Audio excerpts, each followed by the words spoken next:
jump to you because from the last thing Femi said, for example, just even thinking about the thousands of students that in the first 2 weeks of the attack got trapped in Ukraine. And, mind you, Ukraine, Russia, and a major part of the Eastern Europe is where Nigerian middle-class families find more affordable than places like the UK, the US, or Canada to send their kids to. So the next category you think of when you think of education exports, humans that we send from most parts of the developing world actually, will be Ukraine and Russia. And a lot of countries got hit. For example, India had over 20,000 students initially trapped there for the first 1 or 2 weeks.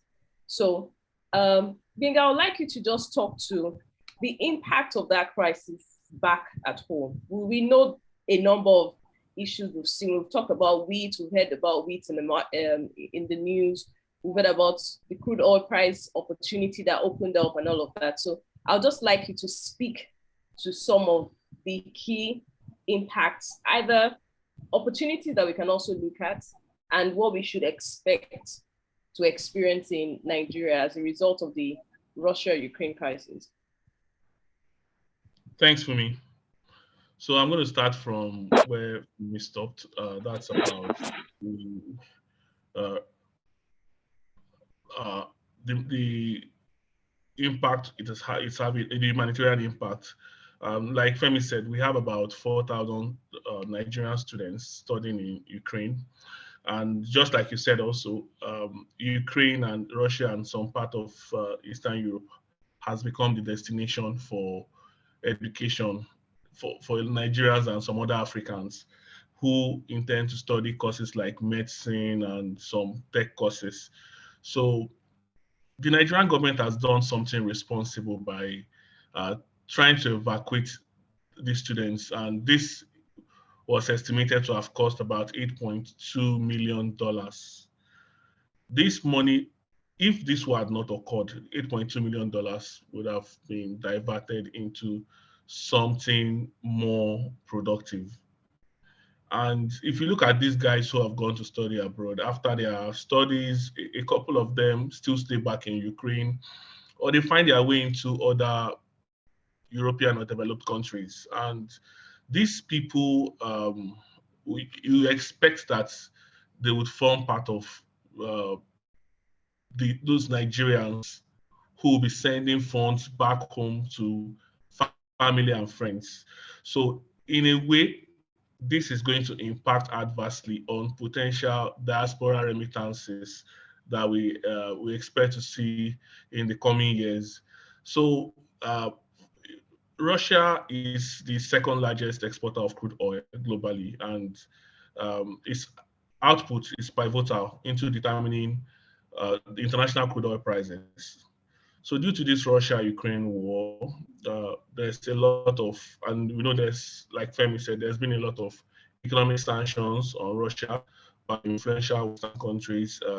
It has led to international crude oil prices trading at over $100 per barrel for the first time since October 2014.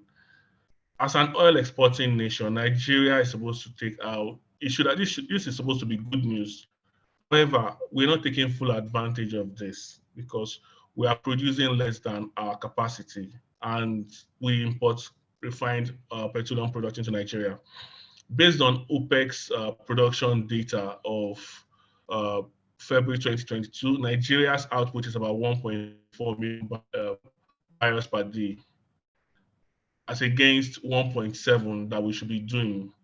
So we are operating below capacity. And this is not, so the increase, we are not really feeling the full impact of the increase in prices of crude oil internationally. If we're operating at full capacity, then the impact would have been felt better. Also, what makes matters worse is that we import refined petroleum products into Nigeria. This comes in at a high price because we have to transport it down. If we're refining locally, it would have been better. You can see that the prices of petroleum products has increased. On the average, diesel is selling for about 700 naira per liter. So this has, unfortunately, this has coincided with uh, the collapse of the national grid in Nigeria. And we also had, recently we had the issue of adulterated uh, premium motor spirit, also known as petrol, imported into the country, which led to some form of scarcity. So when you put all this together, it adversely impacts on production. A lot of organizations had to cut back on work hours because it was really high. It was really difficult trying to manage the cost of energy and powering. I mean, there was no energy because of the collapse of the national grid. So it was a difficult thing. So when you put all this together, cutting of production hours would adversely impact on our GDP, and it's not too good when you're looking at it from that aspect. Then, I mean, also we should also look at the issue of subsidy. The removal of subsidy was supposed to take effect from July 2022. But on the 25th of January, the president of Nigeria, President Muhammadu Buhari, uh, after consulting various stakeholders, decided to extend uh, subsidy for another 18 months. According to Minister of National Finance, Budget and National Planning, Zainab Ahmed, the federal government is going to use $2.2 billion, which was the proceeds from recently raised Eurobonds to fund subsidy. This is if this war between Russia and Ukraine persists and oil prices continue to trade at the current level it is in, it means that we might have to borrow more in the future to manage this subsidy or to fund subsidy. And it's not too good because our debt profile is already at a worrisome stage. So borrowing further is just because we want to fund subsidy as a result of high oil prices isn't good. Then we also have, you spoke about wheat and everything, and Russia and Ukraine they are major producers of wheat globally, and Nigeria imports massively from these guys. Russia is second, and I think Ukraine is fifth globally. And because of all the sanctions, the prices of wheat has gone up, and wheat is used for production of bread and other staples like spaghetti, macaroni, and the rest of them. And this has impacted adversely on the cost of commodities like bread.